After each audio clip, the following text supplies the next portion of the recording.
yellow jersey on the Tour de France.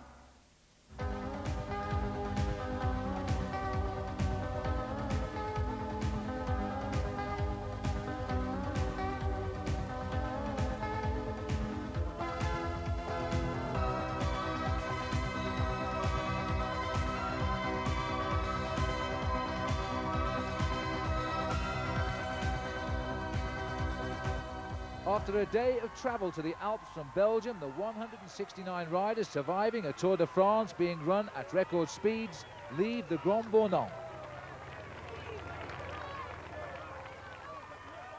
Their destination, La Plagne, 2,000 metres above sea level. It's the first day in yellow for Miguel Indurain, but his lead a tenuous one, as two teams, Once and Gewiss, have riders well placed to attack him. Indurain leads the Gewiss riders Bjarne Riis by 23 seconds and Evgeny Berzin by 2 minutes 20. Once have Johan Bruneel at 2:32 and Laurent Jalabert is lying 6th. Well, Once could be spoilt for choice because they also have Melchior Mauri 7th, Alex Zülle 9th, Eric Breukink 10th and in 12th place Mariano Rojas. And behind me, the slopes of La Plagne. They've only been used twice before in a Tour de France, but they've always given us a dramatic finish. Well, before we join the action on the Col de Saisy, here's Paul Sherwin now to tell us more about the man who has dared to challenge Miguel Indurain.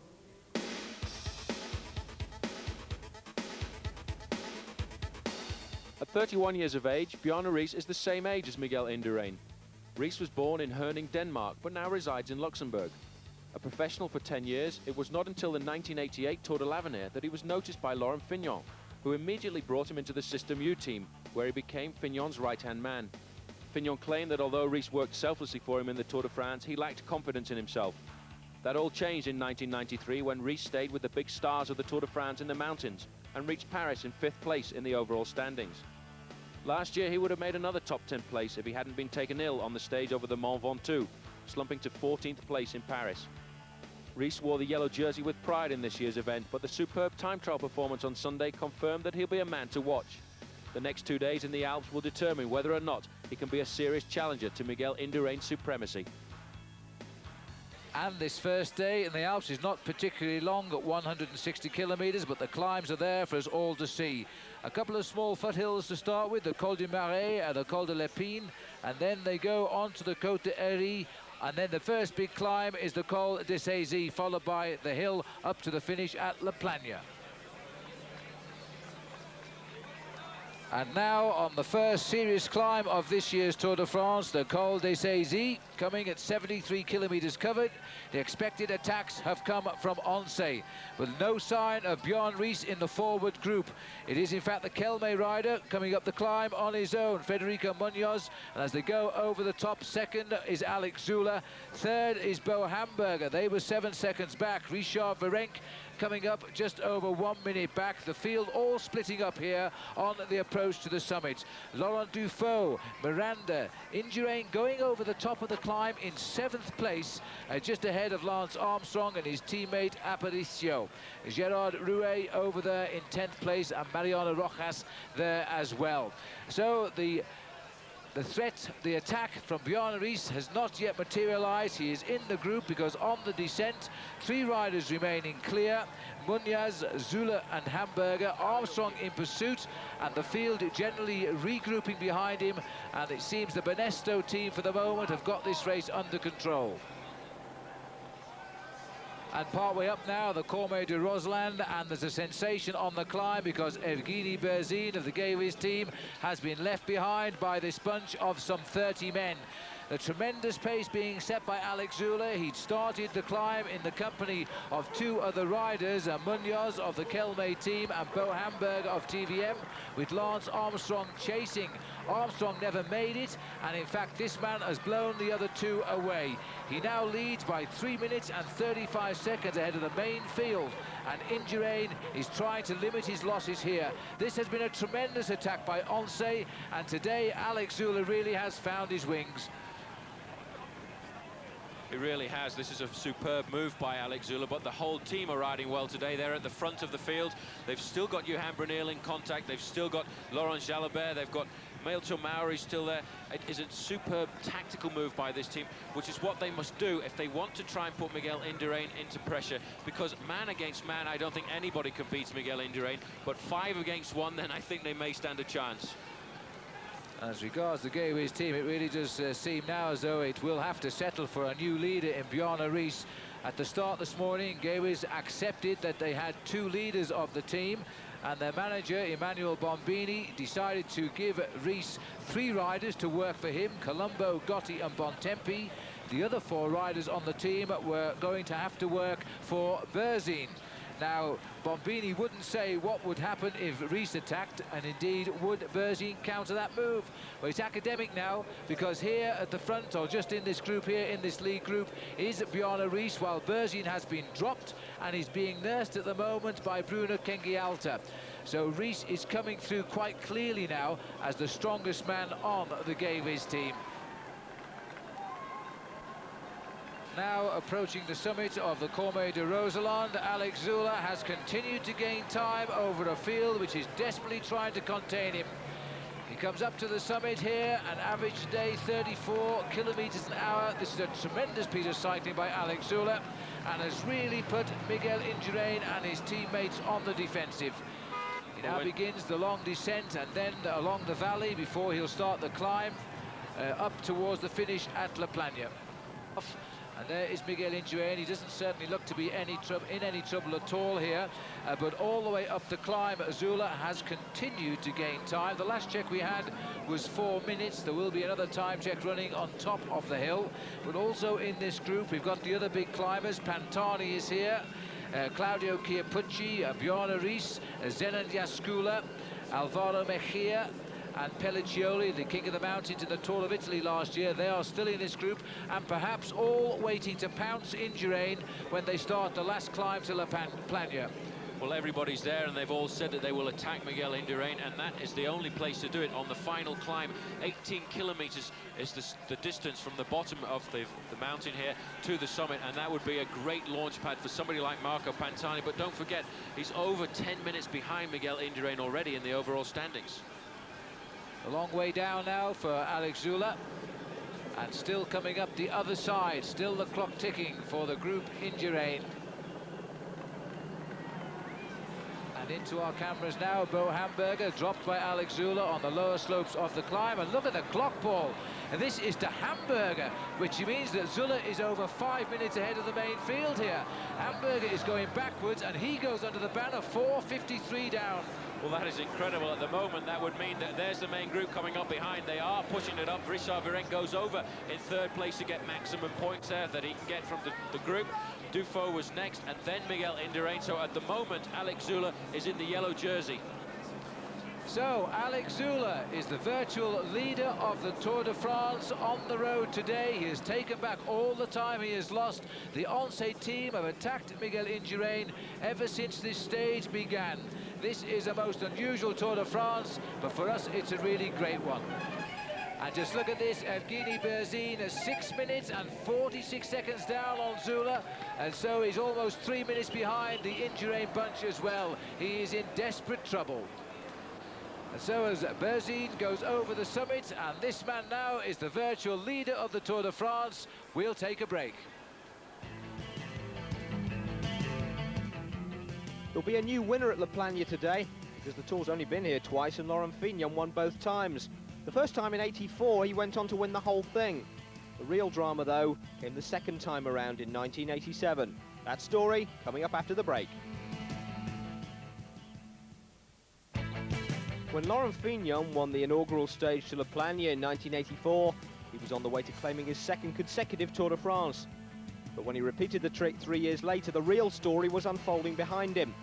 Pedro Delgado was in yellow and thought he'd finally seen off the challenge of Stephen Roche, who'd been left for dead on the climb. But as Delgado neared the finish, he suddenly had company. And just who is that rider coming up behind? Because that looks like Roche. That looks like Stephen Roche. It's Stephen Roche who's come over the line. He almost caught Pedro Delgado. I don't believe it. Roche looked spent on the line, but recovered to take the Tour. If La Plagne wasn't the stage that won it for him, it was certainly the stage where he saved himself from losing it. And Stephen Roach was back in action last night for a rest day charity race in the Grand-Bornand. They had what must have been one of the strongest fields of all time, including the winners of 16 tours. Among the greats pulling in their stomachs and putting on the old gear, or most of it anyway, were Raymond Poulidor, Bernard Hinault, Joop Zoetemelk, and the biggest name of the lot, Eddy Merckx. Each veteran led a team comprising a celebrity, a sponsor and a local youngster in a time trial to raise money for disabled children's bikes. And just like the old days, many of the riders were carrying their own spares. Lucien Aymar, the 1966 winner, needed a bit of charity himself to get going. Mostly, though, it was the old-timers who were helping their teammates around. Although after some fancy bike handling, Bernard Thévenet eventually had to give up on one of his stragglers. The last team off was that of Eddy Merckx, much to the amusement of his peers. And if the cannibal was carrying a few excess pounds at the start, that was nothing to the extra 17 stone he had to push up the final climb. It paid off, though. Merckx won, just like he always used to. And just before we go back to the racing, there's an interesting footnote to that 1987 stage finish here at La Plagne, because all three of the main participants in it, Laurent Fignon, Pedro Delgado and Stephen Roach, are here today commentating for television. Somehow, though, I don't think Stephen will have reminded Pedro about it. Back to the race then now with Phil and Paul. Thanks, Gary, and you know La Plagne is now set to offer another desperate finish here today, because Alex Zülle, who had a gain of 5 minutes and 20 seconds, we are now at 4 minutes and 25 seconds. So Zülle is going to have to hang on. This is the rider who is chasing him, Pavel Tonkov of the Lampre team. He broke clear as soon as the climb began. Now, the riders are on the climb up to the finish, but when they were coming down the Cormet de Roseland, the main field, led by Indurain in yellow, were very lucky to escape an accident, because one of the television motorbikes didn't make a hairpin bend. Down went the bike, and the riders were very lucky to get through on the inside. Now, I have to say, you know, that we often forget that when we watch these pictures on television, the pilots of the motorbikes and the cameramen are every bit as brave as the riders on these descents, and I'm happy to report that no one at all was injured. Rees now has taken closer order to Miguel Indurain. He's come right up onto his back wheel, and surely he's done enough now to prove to the Gewiss team that there is only one leader, and it is the Danish champion. He's right there now. And this is the damage that's been done at the back of that group. You see there is Bruno Thibaut, and it looks very much as if Mauri is going out of the back as well there. Looks across at this, in fact, is Rojas who's been suffering. Mauri must have managed to stay in contact. Jascula is just in front of them, so there are a lot of riders being shelled out here. But still we have Aparicio setting the pace. Indurain thinking it's not good enough and gone round him. And also going around the side of him is Laurent Dufaux and Bjorn Rees. Bjorn Rees is now actually beginning to follow Indurain. Remember, there's only 23 seconds difference, and if he senses Indurain is cooked, he'll take him before the finish. Here is Alex Zülle. He's seen to be giving up and losing ground. He waves his team card away. He wants to get on with the concentration. I think the news has come there from his team manager that when he was thought he was losing ground, he's being told now he's gaining it again. The lead is up. 4 minutes, 50 seconds the gap. And Alex Zülle is turning in a sensational ride today. And here, in fact, Aparicio is being dropped from the main group, meaning that Miguel Indurain is totally alone, and he's put the pressure on. In fact, everybody is starting to look for gap. They're breathing for air, and they can't follow the speed of Miguel Indurain at the moment. Indurain is causing a lot of trouble here, and I think, you know, slipping away from our picture has gone the Danish champion. I think Rees suddenly hit the wall and just dropped to the back of the group. He's gone from here. Well, he decided, now I'm alone, I've got to give my own time trial. Zülle's had enough time at the front, and he really has put the pressure on. He's going to ride his time trial now. Gotti has moved up to his wheel, and it may well be that Gotti is going to be the leader of the Gewiss team, because there you can see just at the back of that group, Barney Rees is, in fact, he has cracked, and so has the green jersey of Laurent Jalabert. He has disappeared from this group as well. Well, Indurain had got the message that, in fact, Zülle had accelerated and was increasing his lead, and he thought enough is enough, and he's going it alone. What a man. In fact, Tony Rominger is now at the back of the group, suffering, gasping for air. Indurain has decided, now I'm going to do it. You've played with me all day. Now I'll show you who is the real champion of this Tour de France, and this is an absolutely superb effort. He really is putting the hammer down. Here's Pavel Tonkov, and look at this, Indurain has got him. He's wiped him out in no time at all. Indurain has come up to Pavel Tonkov, which now leaves just Alex Zula up front. Tonkov is in more than a little bit of trouble now, and he's going to find that a tornado is about to come through. And he will have a hard time. The speed that Miguel Indurain is going at the moment, if he can just survive and stay on the wheel of Miguel Indurain, it may well be that Pavel Tonkov is going to climb into a very high place in the overall standings today. The chasing group of 3 riders here, you can see the balding head of Marco Pantani, so his knee obviously not giving him trouble, and the Italian climber Ivan Gotti from the Gewiss squad is there as well, but the terrible pace of Miguel Indurain has brought him straight up to Pavel Tonkov. The attack by Zula has done one thing. It has brought to our screens the best out of this man, Miguel Indurain. He has had to produce an unbelievable fight back to come after Alex Zula. And to do it, he's blown everybody away, including number 41, Tony Rominger, who is now in all sorts of trouble here and just wants the climb of La Plagne to come to an end. Well, Miguel Indurain really has played a superb tactical game in this year's Tour de France. You know, nobody would have expected that move the day before a time trial. He went out and slammed them once. He came back and won the time trial, but very often, the day after a rest day, it's so difficult, and the riders use that first day in the mountains to get their legs. It's the day that Miguel Indurain has used to actually destroy everyone.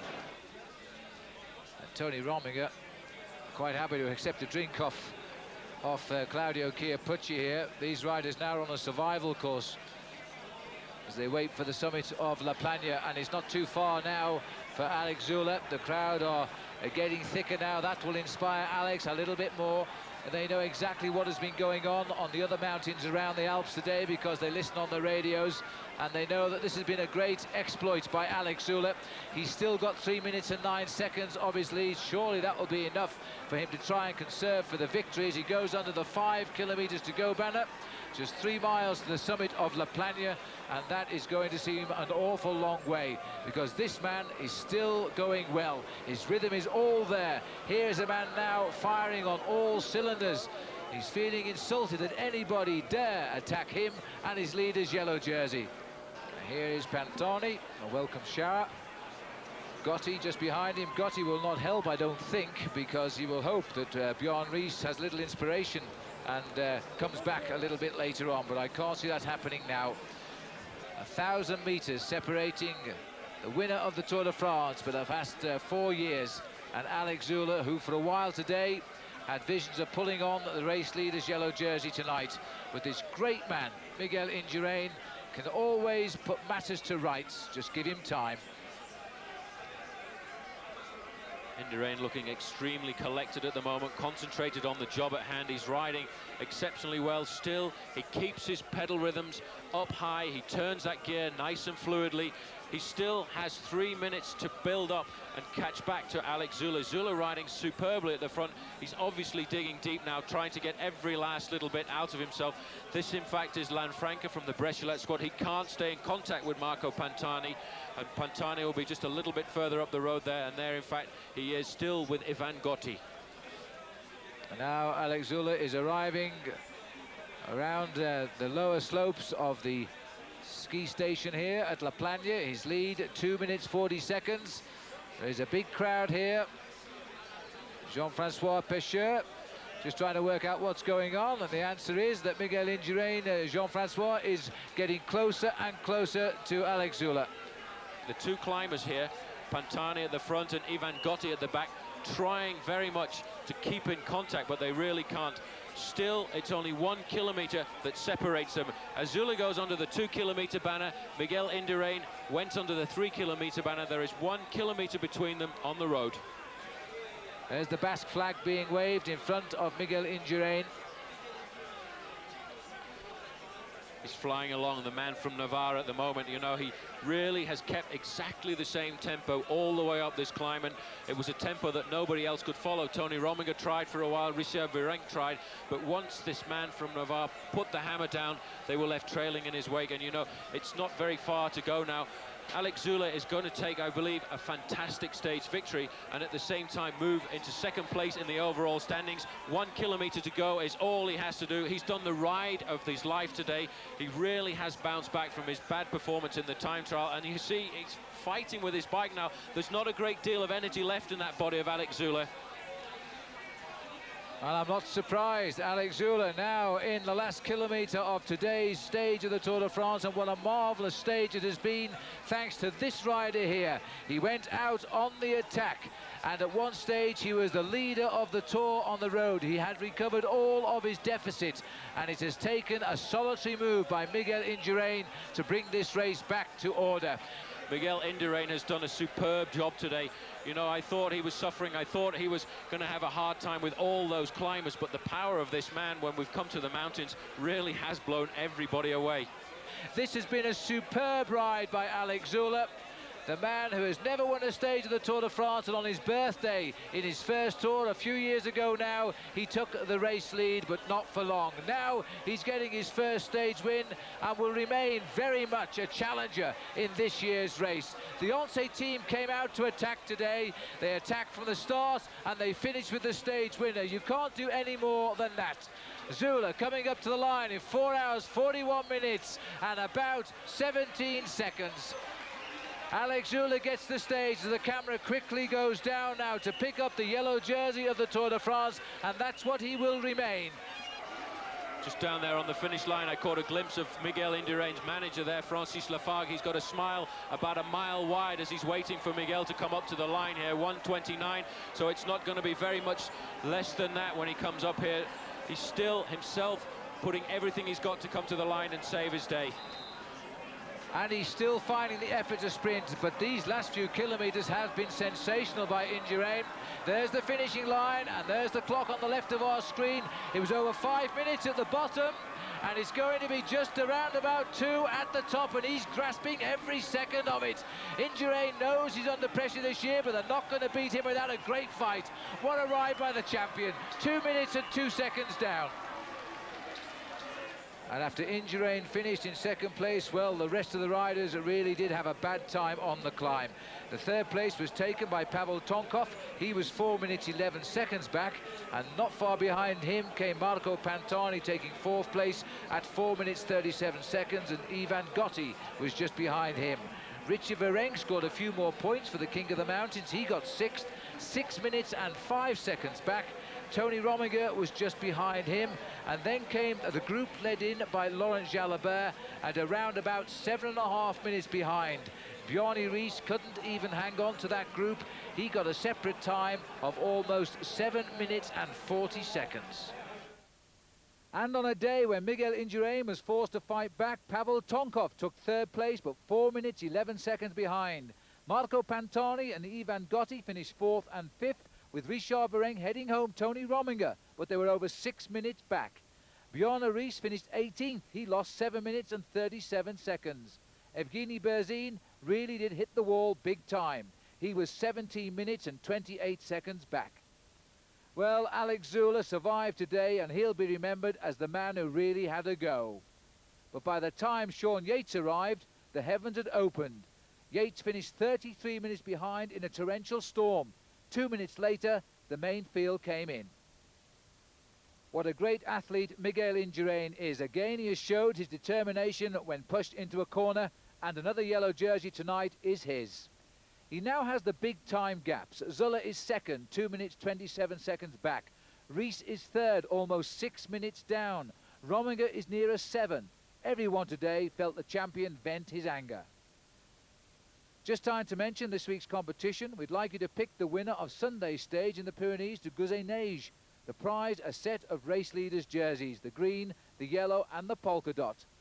To make your choice, just phone us on 0891 44 44 77, and the best of luck. Well, I'm sorry to have to say goodbye to you tonight from the comparative dryness of the commentary box, but the area has now been flooded following the storm which has hit the riders just finishing. Tomorrow we'll be on the climb of Alpe d'Huez. That'll be another grand battle. Until then, at 6:30, goodbye.